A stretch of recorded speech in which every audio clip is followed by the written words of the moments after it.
Welcome back to the channel. I am out first thing for a walk. It is chilly on my little willy this morning, that's for sure. Where's the summer, bruv? It's meant to be summer, and look, it's fucking grey skies. Today's video, full chest and back session. Gonna break down how to improve your weak points, what to focus on, what to sort of assess within your training, and how you can level up any sort of areas within your physique, as well as take you through how to program that chest and back session itself. Of course, we're gonna go through an update for the week in terms of how second week of the bulk went, and of course, just random Georgie boy shit. So, of course, if you like the content, if you like what you see, not fucking me, but if you like what the content, shut up. If you like what you see, I'm not talking about me, I'm talking about the fucking content, because I know you like the look of me and my receding bald hair. I don't know why I said that. Please don't forget to like, please don't forget to subscribe, and I'm not gonna waffle anymore. Let's get fucking into it. Every morning we have to throw a stick for Mango. She's in prime doggy position. Good girl. One more, Mangy, one more. Yes, good girl. We have to do that every single morning for her. She finds her little spots and she'll do that every. Right, so there's two things that I want to show you. Number one, we've got some new t-shirts for the Osborne coaching. So you won't be able to see that, but I'm hoping you can. It's the little logo on the front, and then on the back it says Born Coach, and underneath it says, if not me, who? If not now, when? If you don't know, I have a tattoo here which says the exact same quote. So we got one in Sandy. Oh yeah, we both got, look at that. You copy me. You copied me. I got that first. I got it first, and then George. No, you told me to go first because you was too scared of the pain. But who said, no. Oh, I can't. You was too scared. Vicky told me to get the tattoo first because she was too scared of the pain. No, I chose the tattoo because I said I want this tattoo, and George was like, I'll get the same one. No, we randomly was in the middle of Sheffield once and spontaneously went, should we get a tattoo? And went, yeah, fuck it. What should we get? Okay, this is what we'll get. Yeah. That's what happened. That was post-show 2022. It was my first tattoo, to be fair. Gets another girlfriend and he deletes all videos of me on this channel. Guys, please make sure that you drop in the comments with his new girlfriend saying, check his tattoo. He's actually got a matching one with his ex-girlfriend. I've got for oversized tee. This one's size large. I remember being a size small and I was thinking one day I'll fit in a size large, and now I'm a size large, so I'm well happy about that. We've made some fucking gains, bruv, over the years. So yeah, that is what it looks like. That is number one. Number two is, see if I can jump in and edit it. Is the black one, so you can see the I tried to do a jump like that, there we go. Is the you can see that better on this one, and then on the back we're thinking about changing this and having it a little bit higher. If anyone, let us know your thoughts in the comments. It would be I think it will look nice. better a little bit higher, to be honest. You think so? Here. Yeah. If it's there, it's a little bit better because you can actually read it. Okay, so sit a little bit higher. If you guys actually want some of these, because these are made for our clients at the moment. Obviously, it doesn't say coach, it says athlete, but let us know, we'll do a bigger order. Yeah, we'll do that. You're looking quite lean in the old, here we go. I should have said anything. You are though. Tanned and wham. Got a better double bicep than me, to be honest with you. I'm getting ready for the gym here. George is moving my setup for my little makeup routine and stealing all my content because I recorded exactly this for my YouTube. My YouTube is so much better. It's got less swear words, guys. So if you've got kids, you can comfortably watch my videos. Oh, fuck them. The second thing I want to show you is the Cookie Junkie. Big shout out to, I actually don't know his name, but we just call him the Junkie. He's a big fan of the YouTube channel, and he sent us out some of these absolutely insane cookies. So make sure you check him out on Instagram. It's the Cookie Junkie UK. They've got TikTok here. They've got fucking Facebook as well. But honestly, these cookies are fucking bricks. Like, they are huge. They must be like, that's got to be well over 1,000 calories in these bad boys. So, I mean, these are like heavy. So this one is cookie and crepes. We have a You Mars Be Joking. That's quite good, actually. I find that. Right, George. You Mars Be Joking. I'm guessing that is related to a Mars bar. And then we got these nuts. This one must be a nutty one. And then I'm guessing this one's red velvet. Absolute fabulous. How you say that? Yeah, looks like red velvet. Looks like red velvet. You can't really see them because I've just literally got them out of the freezer. Yeah, these are some dense cookies. So if you're interested in buying some big fat cookies, head over to the Cookie Junkie UK on Instagram or Google search it and they'll come up. But unfortunately, Vicky's on a diet at the moment. Why don't you try them? Yeah, but I won't have it without you because you're dieting, so I'll wait. Guilty. No, I wouldn't feel good. I probably And wouldn't. also, I'd give him the silent The thing is, I wouldn't enjoy it as much if I didn't eat it with Vicky, because it's a bit weird like that. Like, I won't eat something off plan on my own because eating off plan is basically with Vicky. Like, that's how it sort of works in this relationship. So I'm definitely going to try it in the next couple of weeks. However, this one's got...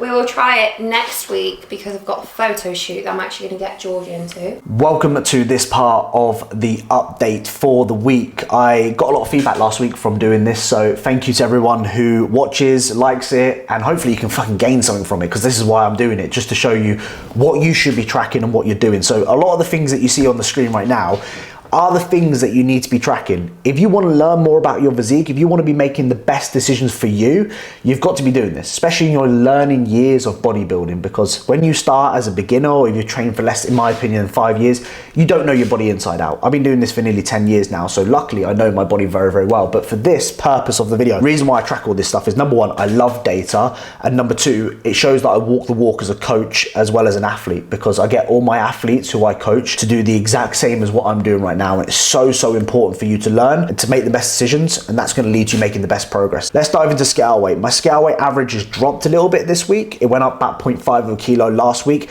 I don't mind that. I don't need to see my scale weight go up every single week. And this is the fucking mistakes that people make when they're bulking, is their scale weight goes up every single week, and then a fucking 4 or 5 weeks into it, they're fat fucks, and they're having to go, oh shit, I'm gaining too much body fat here. Like, my average since I've started bulking has gone up half a kilo in the last 3 or 4 weeks now. That is fine, because I'm in a surplus, because obviously over the last 4 weeks it's gone up. But it's also important to remember that your scale weight doesn't need to go up every single week if your training is going really well. So at the moment, my training is very progressive. I'm feeling really strong in the gym. Numbers are going up every single week. I'm feeling good within myself. Pumps are really good. My energy outside the gym and how I feel within myself is really good. And also mentally, I'm really good as well. Like, mentally, I'm in a good spot. My relationship with food is good. My appetite has definitely started to settle down now, after obviously following more food over the last sort of couple of weeks. So you don't need to see the scale weight go up every single week. You can actually hold a body weight for a week like I am and actually get the most out of it. And then when things start slowing down, so performance, how you're feeling, energy, maybe a relationship with food, maybe, you know, your mental state, then that's when you can start adding in more food. But get the most out of a body weight as you can. So right now I'm 78, 79 kg. I will hold this body weight for maybe a week or two, and then things start slowing down. I'll go up to 80, 81. Okay, cool. I'll start seeing more progress in the gym from doing that. Start seeing more progress in other aspect of things. Once that starts slowing down, I'll then rinse and repeat that process until I get to a body composition where I feel like the risk versus the reward isn't necessarily there. Like I said to you, this sort of post-diet phase is really important for you to adhere to. I see so many people go, oh fuck it, I'm just gonna eat off plan, I'm just not gonna have any structure. They're very structured throughout their diets, but then when the diet finishes, they have no aspirations or goals, and that's where things go tits up. So reminder, if you can stay very adherent into this reverse diet phase that you're in right now, like as you can see on this spreadsheet here, I've not had any meals off plan whatsoever yet since I've started this, not had a single meal off plan. The reason behind that is because I know when I stay stuck to the plan that I'm following, I can add in so much food into my day-to-day plan that I'm more content eating food on my plan than I am going off plan. When you finish a diet, most people are interested in going off plan, which is fine. I get that. I've done that myself in the past, but trust me, if you stick to your plan, if you tell yourself, no, I'm going to wait 4 or 5 weeks until I have another off meal plan, you can get so much more within your diet. That now I'm eating 500 grams of carbs and 3,600 calories. My scale weight isn't going up. I'm more content eating that than what I would be if I was eating 2,000 calories and then having a meal plan every single week. You know, I'd be fucking just waiting for the weekend so I can have that meal plan and then overindulge, and then what happens there, you just fucking gain shit tons of scale weight. So yeah, that highlights the importance of scale weight and actually adhering to the plan as well.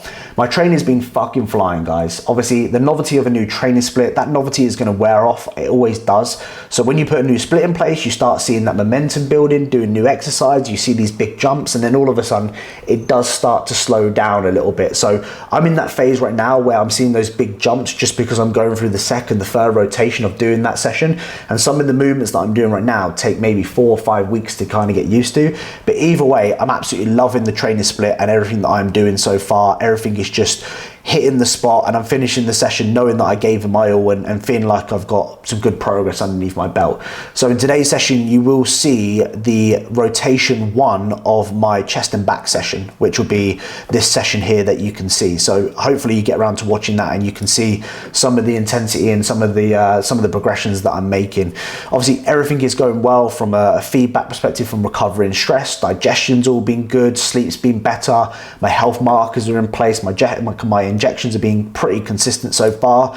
I am due to start a cycle, but I haven't had my blood work done. It's in the post at the moment. So I will obviously do my bloods, get some feedback from there. Obviously, I will cover that in a next YouTube video and obviously discuss whether I am ready to go into a cycle or not, or what we plan to do there. But over the next couple of weeks, I'm hoping to start that second cycle of that escalation. And then obviously, as you can see from the roadmap this year, I've got until the end of this year really to make a significant amount of progress in my physique. So I've got plenty of time in the grand scheme of it. So yeah, that is the update for this week, guys. Things have been going really well. I'm fucking locked in, I'm motivated, I'm really focused on what I want to achieve next year. So hopefully you can take something from this and implement it into your own journey. And of course, if you've got any questions, just hit us in the comments down below and I'll answer them as best as I can. Welcome to today's chest and back session. I haven't recorded this one for YouTube yet, so I thought I would run you through how we program our chest and back sessions, and most importantly, show you what we're doing in the off season, the growth phase, to make the progress that we want. You see a lot of people follow prep journeys, and obviously with prep, it's like there's an end goal, right, of stepping on stage and you follow that process. But this is where people sort of then fall following like YouTube channels or people. This is where you're gonna essentially grow. This phase that you're in right now, where calories are high, scale weight is going up. And one thing that I always say to a lot of people who follow like IFBB pro bodybuilders and these bigger guys, instead of looking at what they are doing right now at the top of their game, look at what they were doing 4 or 5 years ago to get to the point that they are right now. And trust me, a lot of the guys who are at the highest level, they're training really, really fucking hard and they're lifting serious amounts of weight. So this is the part of the process that I'm in right now, where I'm really trying to take things to that next level, and this is where the work needs to be done. So I hope you are following along, enjoying the channel so far. Today's session is going to be the following. We're going to start off with a EZ bar pullover to start activating the old lats. So we start with back work first and then we do chest movement second. I'm then going to go onto a pin loaded lat focus row on the Cybex machine. I'll show you how to set that up. As we know, hitting our lats, we want to hit them from different angles, right? So you want to hit them vertically, horizontally as well. So 2 of the main key things when hitting your lats. We're then going to move on to the prime horizontal upright row. This is one of my favorite rowing variations at the moment for that mid back. And then we're going to go on to our chest movement. So we're going to go onto the incline Smith machine chest press. We're then going on to the flat prime press, and then we're going to finish off with a cable Y raise, which is going to ideally hit the front delt and the side delt. So imagine just doing a Y like this. I'm hoping that looks like a fucking Y. That's kind of how you want to be doing on a cable stack. Pretty much 7 exercises to do, and I've got logbook numbers for these now. I'm going into the rotation 3 of doing this. So of course, you guys know I'm here to fucking beat numbers. I'm here to get stronger. I'm here to touch new weights, do things that I've never done before without fucking waffling too much, Georgie boy. Playlist is about to go on. Make sure you follow that. UK Drill on Spotify by George Osborne. It's there somewhere. I don't even know where my bloody phone is. Oh, there it is. Someone just commented on my YouTube video, funny enough, saying hyping yourself up for a dumbbell press is so real, LOL. Got me good, that lad. Well, thank you very much, Woodhead0823. I really appreciate your comment, and hopefully it's fucking motivated you to get your fucking nut in the game. So very similar. We're gonna hype ourselves up. We're gonna get things going.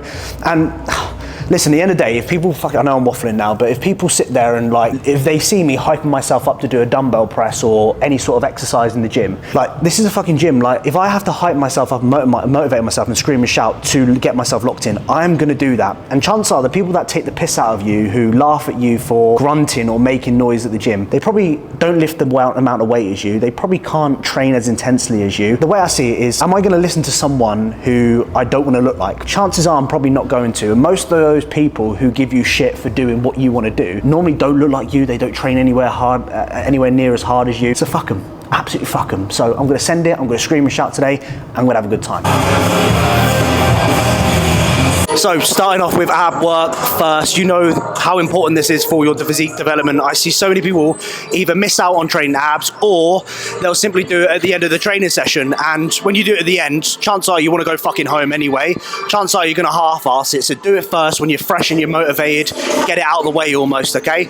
So we're starting off with that, just 3 sets on a crunch. And even when it comes to competing, you're thinking about competing, you've got to have abs. Like I see so many people diet down to lean levels of body fat and they've got no fucking abs. And then you wonder why you look shit and you wonder why you haven't got abs, because you haven't got the fucking muscle in the first place. So train the fucking muscle and you actually will have abs when you diet down next, I promise you that. So frequency, do them every session at the beginning, mix around with what you enjoy doing.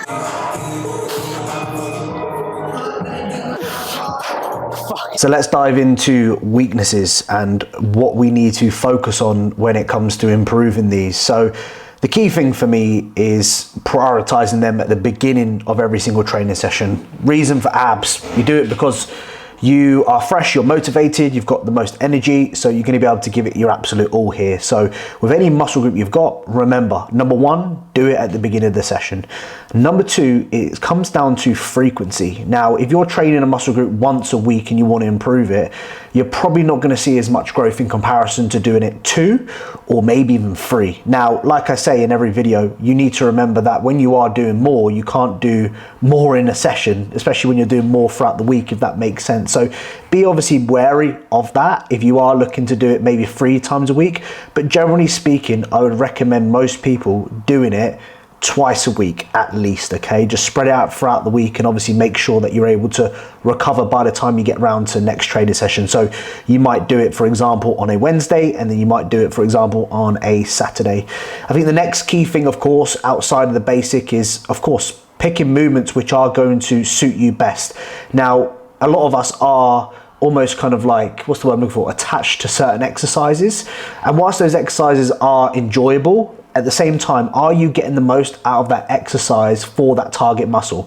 It's like people who barbell bench press, but they've still got a really weak chest and they've got heavily overdeveloped arms. Okay, maybe go to a dumbbell press where you can isolate that area a little bit more, obviously shorten the muscle better, and obviously be unilateral as well. You might be able to get more out of that than actually doing, for example, a barbell bench press.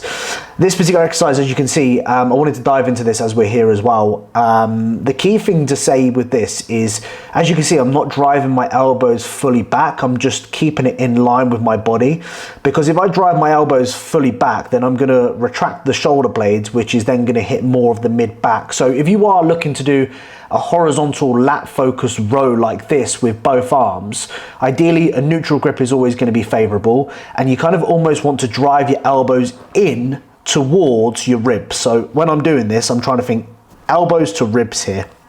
You notice I've got like a little 2.5 kilo plate attached to the machine as well. When it comes to progressive overload, like, it may not seem a lot, but when you do that every single week over a year, that's huge. So remember, actually, progression may not feel like it's big, but if you do that every week, it will add up to the bigger picture. And so many people aren't in the moment. They want to think about, you know, am I making enough progress in that moment of time? But they need to think long term, and actually do this long term, you'll make significant progress. One little tip, I don't know if you can see this, but I actually write the settings for the seat and the chest pad for this prime row. And the reason why I fucking do that is so I remember every single time, because everyone's setup is going to be different depending on the structure size or whatever. So I don't want to change that. I want to keep it consistent. So just write down on your notes or in your logbook the setup for each machine that you do. So every time you come in, you're consistently doing it at the same time, because sometimes you can add more weight or do less. Sometimes it feels heavier, sometimes it feels whatever. You know, just make sure you keep it consistent each time. So there is this random guy that's just walked into the gym, and he stares at Vicky like, and I'm not just talking like a little look, he stares to the point where I even recognize it. And Vicky, she's oblivious to like 99% of things in life anyway, but even she started to notice. Now my question is, when do you decide to go up to someone and say, look, you're making my girlfriend feel uncomfortable? Because obviously I am going to do that, you know, there's no way in hell I'm going to allow someone to make my girlfriend feel uncomfortable in the gym. But fellas, where's the barrier? Where's like the limit now? Like, if he stares again for so long, do I go up and say something or do I not? That's the only thing, because I mean, look at her, you know, she's a fucking big girl, so obviously people are going to stare at her. She's beautiful, people are going to stare at her. I get that, but when you're like 60 years old and you're fucking staring at her like nobody's business. I'm asking YouTube, when do I go up to someone and tell them that you need to stop staring at my girlfriend because she's uncomfortable now?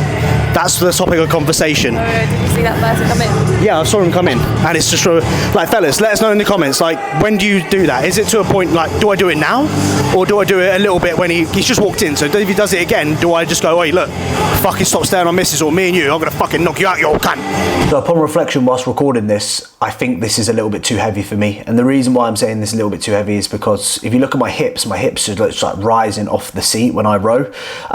So this is the reason why I like to record myself, is because it allows me to be honest. And even someone who's been training for years now, you know, I'm able to actually, you know, recognize that this is not to my standards, and I'm going to do something about it. So when I next go in the gym, I'm going to reset this and just make sure that my form is better, because this was below standards for me. And same for you guys. If you recognize that things aren't up to standard, then don't just fucking carry on. Like, be honest with yourself and actually reset the weight, because it will make a big difference.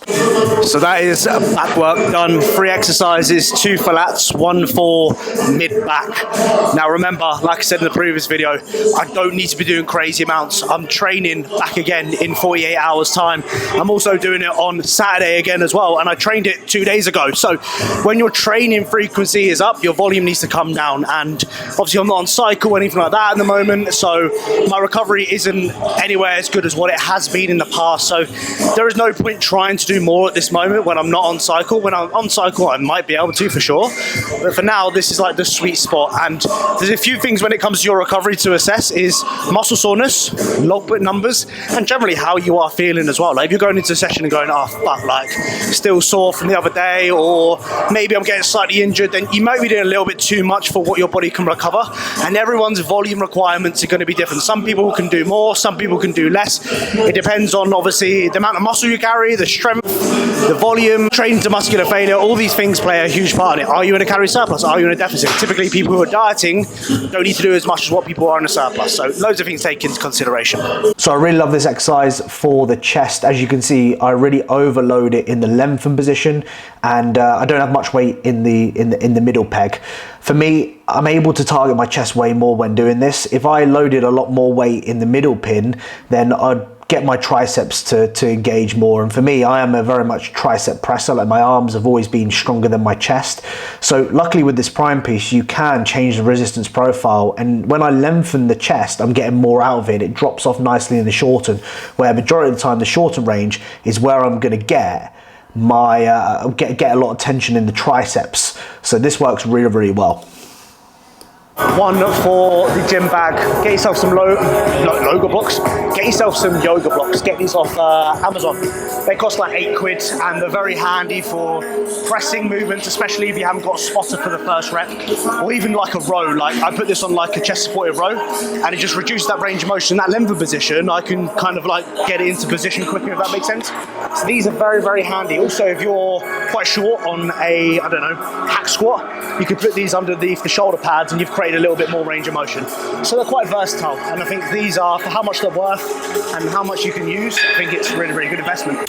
So that is the training session wrapped up, and I'm really, really happy, in fact, with how I'm looking. Just posed then, and yeah, I've always been my biggest critique on myself, and it's one thing that I really do struggle with when it comes to bulking in general, is that I'm always start off by saying negative things about how shit I look. And you've probably seen it on the YouTube videos over the years if you followed along. I've always been quite critical about myself, but I've really learned over the last probably 4 or 5 months now to start treating myself nicer. And it's changed my relationship with myself. Like I love myself more, if that makes sense. And it shouldn't matter the way that you look, whether you're 150 kilos fucking obese or whether you're 60 kilos and have zero muscle. You should always love yourself for who you are. But yeah, I've really wanted to work on that because that's something I've always struggled with over the years. And I've sort of like, in a way, like you can tell when someone's insecure about themselves by the way they either talk about other people or they talk about themselves. And that's one of the traps that I sort of fell into over the years. So a little bit of advice to anyone out there: treat yourself nicely, start loving yourself more, start doing things which make you feel good about yourself, because there are things that you can't change. And I always tell myself, like, I'm just doing the best I can at the end of the day, and I'm just documenting what I'm doing, and that's simply it. And you know, some of the advice that I give, you can take it. Some of the advice you may disagree with. You know, there's plenty of ways to skin a cat in this industry. So I think in next YouTube video, I'm going to do some measurements, because I actually don't know how big my arms are. I mean, my arms are okay, but I might do some measurements, because don't get me wrong, like looking at your visuals and looking at your data is super, super important, but it's also actually really important to take things like measurements, because measurements can tell you a lot more. And if my waist stays the same, but my arms get bigger, I mean, I'm making progress, right? And also it gives me a bit of an understanding of where I might be gaining more body fat, and if those measurements get out of control, where are my sort of limits? So if you aren't doing your measurements, I would 100% recommend doing that. So yeah, I'm happy. Things are going well. Good session to start off the week, and in for legs tomorrow with Vicky. So I know that's going to be a tough old session. So I'm going to make sure I get an early night tonight, make sure that I'm ready for that, because that does require a lot from me. But overall, I'm happy with where we're at.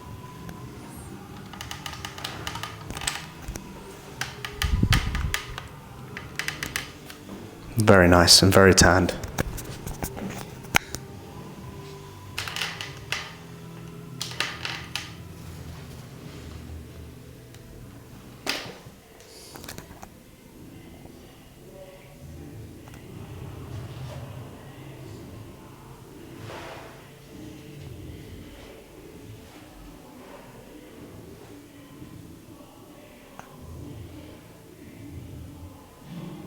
Starting to see the adductors come through now.